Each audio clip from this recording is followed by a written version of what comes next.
Sunday sees us back in Scottish Premiership action as we travel to Paisley for a 12 noon kick-off with St Mirren. They've been in decent form generally, with three league wins on the bounce, but they were brought crashing back down to earth in their last game, a 3-0 defeat at the hands of St Johnstone. Mif, last time we were at St Mirren, we drew nothing each in a game just before Christmas that seen Scott Bain starting goals. It gets worse. Liam Scales at left back, Nir Beaton, defensive midfielder, and Owen Moffat at right wing. I'm shuddering a wee bit at the thought, to be honest with you. We're a long, long way from there, aren't we? Yeah, I mean, again, that was based on the time I think we just played in the League Cup final. Yeah, I think was it we just won it. Was that not the game after it? So, I know what you're saying.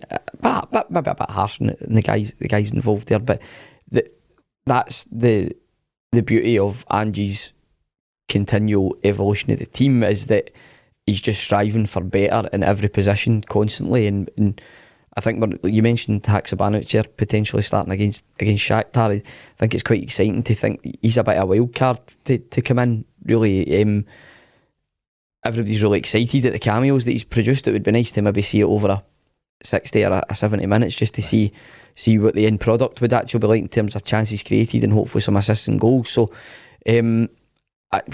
the teams come on leaps and bounds. Even what a difference a year makes. What a difference.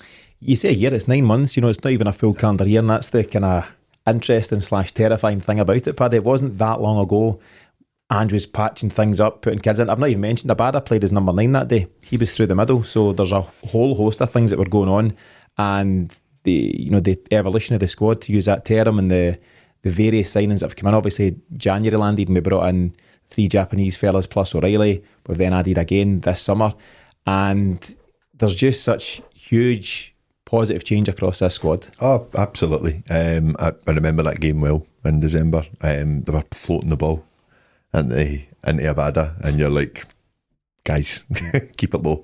It was a tough 90 minutes to watch, but the method was still the same. The setup was still the same, and the games that you found it hard and you were up against it. The guys that are basically still part of the team that they're now, we're still learning and still pushing on to kind of go through with the tactics that they're all so comfortable with now. So it's all good coming through these games, because look where we are at the moment. And what I've kind of noticed so far this season is that when we are bringing new players in, it's not taking them long to get up to scratch. You had a full squad basically having to try and learn this style of play. Now you've only got a handful coming in. They're seeing what everyone else is doing, and they're like, right, okay, let's do this. It's pretty seamless, isn't it, when they get on board? I think that's the key point. I think we're just better at what we do. There was a way that the manager wanted to play at times last season, just due to maybe lack of personnel or being overly reliant on players that he maybe wouldn't have wanted to be too reliant on. Things were falling down and things were a bit inconsistent. The level of performance was inconsistent. Now you've had that relatively seamless pre-season, strength brought in, players shipped out that weren't part of the plans, and what you're finding now is that consistency in level of performance and consistency in results. Yeah. From a St Mirren point of view, so Stevie Robinson, ex-Motherwell, is there at the moment. He's brought in some guys with experience, and particularly experience of the Scottish game, so the likes of Trevor Carson, Declan Gallagher, Alex Gogic. And after losing their opening 2 league games against Motherwell and Aberdeen, they picked up a bit of form. They went on a 3-game streak. They beat Ross County, Dundee United and then Hibs. And as I mentioned, they crashed back down to earth with St Johnstone. But they've shown that they've got something, particularly at home. Yeah, and like good results for them. Teams that they need to beat in order just to try and press ahead and make sure they can get away from the relegation zone as quick as possible.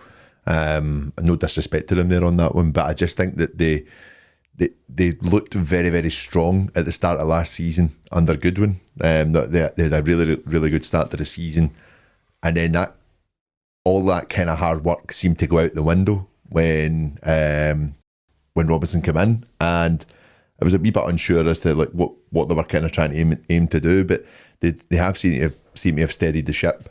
So they'll be up for it definitely, and like you say, some of the ones that have played played in the league for quite a while will want to prove a point, so yeah. It'll be a tough one. They'll have a bundle of guys that have played against Celtic several times before, and they won't be spooked by the occasion. From a Celtic point of view, who's Mick? Mick. Paddy Mick.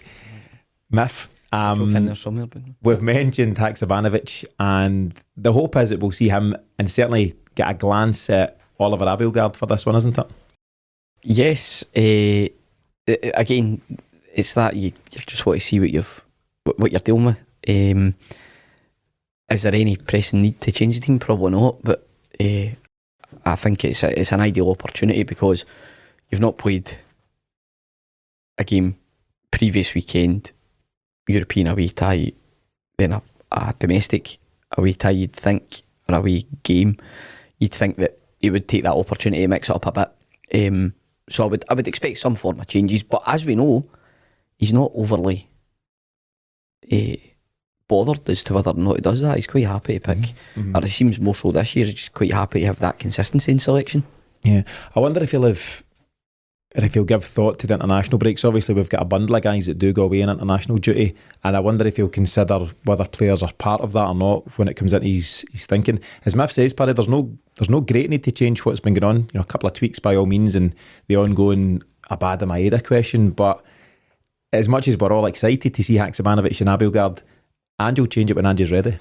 I totally agree. I think the only thing that would maybe make me think that he should would be just the fact that the games are going to pick up really quickly, 2 a week. We've already got one we need to catch up on, and you want all your players firing on all cylinders at all times. And I think he's pretty much got that at the moment, where it looks of it anyway. At Ross County and the League Cup last week was a great testament to that. I just think that some of the new guys coming in, give them some game time and get used to the system even more on a match day, other than just in Lennoxtown. So I do think he will want to implement them as soon as he possibly can. Yeah, and I think that is really important moving forward, because there's no doubt, you're right, Paddy, that it's a bit of a kick in the teeth that the Livy game never went ahead in terms of the momentum the team are building and the chance to. There's no doubt we would have seen Haksabanovic and probably Abildgaard at some point during that. Now that they're a wee bit further down the line and they've not yet fully integrated. I suppose you forget that Ange ball is still brand new to guys like Haksabanovic, Abildgaard and Bernabe, who's not played a lot of football. Aaron Moy's different. He's obviously had experience with Ange, but I think with Ange being Ange, he'll have used this extra time to his advantage. He's not the kind of guy that goes, geez, that's bad luck. We could have done my game on Saturday, and huff and puff about it. He'll have said, right, okay, no game on Saturday.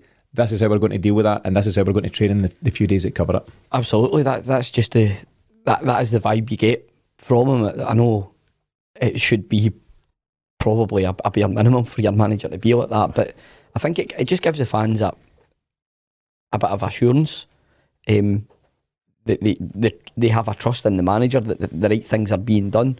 It wasn't so long ago we had a mistrust of the management team and questioning where the right things being done. So it's nice to be sitting back and thinking there's just a really high level of professionalism within the squad, within the management team, and that things are being done properly. Yeah, it's great to see. So obviously, Paddy, a very different challenge to the one that we'll face against Shakhtar, but your scoreline prediction for this one? 2-1 Celtic.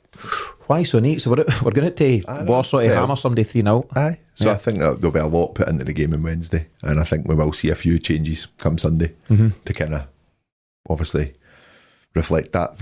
Sorry, I feel like I'm a bit aggressive there, you actually. You did actually. I jumped right down your throat. I apologise. I said Shakhtar once, you were down my throat there as well, but we'll talk about it, Tino. Tino. So we'll settle this off here, Paddy. That's fine, mate. So 2-1 v St Mirren. What are you saying, Mif?